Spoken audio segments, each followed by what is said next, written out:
Salut à tous les collègues. Bon voilà, on aborde la semaine prochaine, hein, donc on a 8 jours, puisque du 6 au 16 janvier, on a 8 jours. On a 8 jours pour faire la démonstration que les gaziers sont toujours là. On a 8 jours pour faire la démonstration que nos emplois ils sont utiles et que sans nous, il n'y a rien qui tourne. On a 8 jours pour démontrer notre professionnalisme et l'attachement à nos métiers, à notre secteur, à notre entreprise en vérité. Et on a 8 jours pour faire la démonstration que nos revendications, elles ont tout leur sens. Et on a un plan de lutte, hein, qu'on est en train de construire et qu'on va proposer aux deux AG en 028, là, le 5. Et que derrière, pour une mise en œuvre, donc on a déjà des dates importantes de cocher, hein. On a déjà demain avec le 1er mai qui est important et que j'invite tout le monde à venir manifester. On a aussi la date du 5 et pour ceux qui n'ont pas posé les 028, posez-les et venez à 7h30 Cantigny, 7h30 à Guédon pour être tous ensemble pour en discuter, pour bien caler les choses et bien faire le programme de ces 8 jours. Et 8 jours, c'est pour ça qu'on a fait des préavis de demi-journée les copains, c'est pour qu'on puisse poser des heures le matin, des heures l'après-midi. L'important c'est d'impacter la marche normale. Impacter la marche normale pour le bien de notre entreprise et le bien de nos emplois. C'est impacter la marche normale pour faire la démonstration qu'on est utile et faire la démonstration qu'on a toute notre place dans le secteur énergétique. Et donc dans ce programme on a évalué ces choses-là. Et avec la participation qu'on va avoir à 3 000 €, encore une fois je le répète, hein, on a fait l'approximation, hein, d'environ 4 heures de grève par jour, ça représente entre 300 et 500 € par agent à mettre pour s'assurer un avenir, pour obtenir des garanties d'avenir, pour obtenir des garanties de vision sur l'avenir qu'on nous réserve. Et c'est bien ça l'enjeu, même s'il y a des revendications, mais je vais y venir. Donc les revendications qu'on a, et on va voir si elles sont pas légitimes ces revendications, hein, puisque je salue les jaloux et les envieux là qui je le sais déjà jugent nos préavis de grève et nos cahiers revendicatifs tous. Et donc je vous invite à en prendre part et je vais les argumenter. Donc on exige le maintien et l'amélioration de notre grille salariale par la mise en place de l'échelle mobile des salaires, échelle mobile qui existe depuis 1980, qui existait avant 1983 et qui faisait en sorte que on n'ait pas cet effet de tassement de grille dont tout le monde se plaint parce qu'on est tous rattrapés par le sol. C'est-à-dire que quand il y avait le SMIC qui augmentait, notre grille des salaires augmentait également. On exige la garantie écrite et chiffrée du maintien de l'activité par l'internalisation de toutes les activités gazières. Et ça, c'est très important parce qu'on exige le maintien de les lignes d'intervention d'urgence. On demande le maintien et pas d'externalisation de la clientèle. Nous, on veut tout réinternaliser. On ne demande pas à choisir entre les travaux et la clientèle. On veut de l'emploi et de la réinternalisation. On veut la prime vie chère. Pourquoi? Ça aussi, c'est utopique. Ça aussi, c'est utopique. Hein? À Enedis, ils l'ont pas obtenu.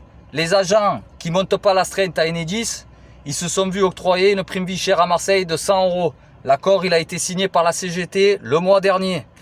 On demande une IZ d'achat majorée à Gémenos, qui serait une normalité, puisque à Gémenos, c'est l'AI Marseille, donc les agents ils doivent être traités de la même manière. On demande une augmentation de 10% des salaires, et ça c'est complètement normal avec ce qu'on produit pour l'entreprise, plutôt que de nous appâter avec des participations et des intéressements en vérité. On demande le travail à deux la nuit aussi à Gémenos. Pourquoi ils devraient pas travailler à deux alors quand nous on travaille alors que les zones sont de plus en plus sensibles et la société est de plus en plus tendue. Le doublement des primes d'astreinte. Le doublement des primes d'astreinte parce que quand on remplace quelqu'un, il faudrait bien que ça soit rémunéré plutôt que de remplacer quelqu'un qui est malade. On exige 5 000 € d'indemnité d'atteinte des objectifs pour tous. Ça aurait pas été normal d'avoir un intéressement quand on atteint les objectifs. On aurait dû avoir 8 500 € cette année. Il va falloir se contenter de 3 000, même si on est habitué à avoir plutôt 1 500 d'habitude. On exige l'obtention de la 6e semaine de congés payés. Dans un monde où on va tous travailler 2 ans de plus, combien ça fait de semaines travaillées de plus? 2 ans.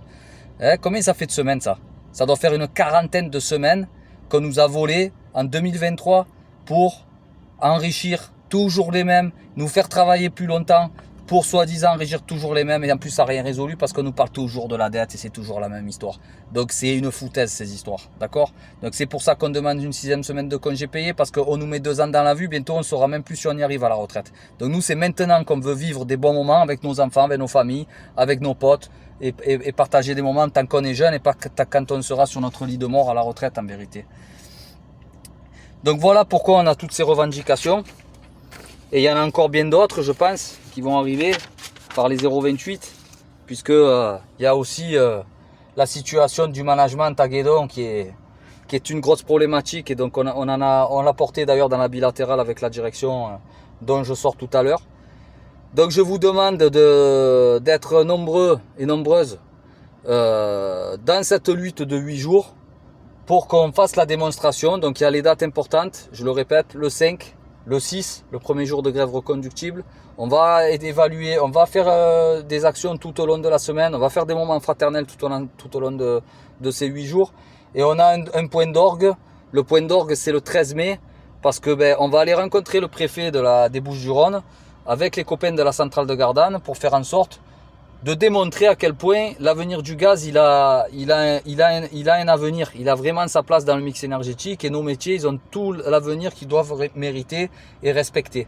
Voilà.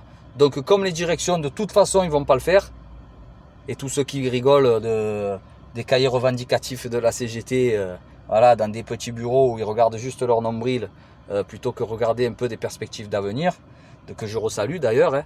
Voilà. Nous, on sera devant la préfecture le 13 mai. On invite tous les agents, qui soient cadres, qui soient maîtrise, qui soient exécution, tous les agents qui respectent la démarche et qui ont envie d'aller dans le bon sens, qui ont envie d'être cohérents, qui ont envie de voir subsister nos emplois, de voir perdurer nos emplois, perdurer nos métiers, perdurer notre entreprise. C'est maintenant, les gars, qu'il faut se bouger. Voilà. On va en faire la démonstration pendant 8 jours. Merci à tous.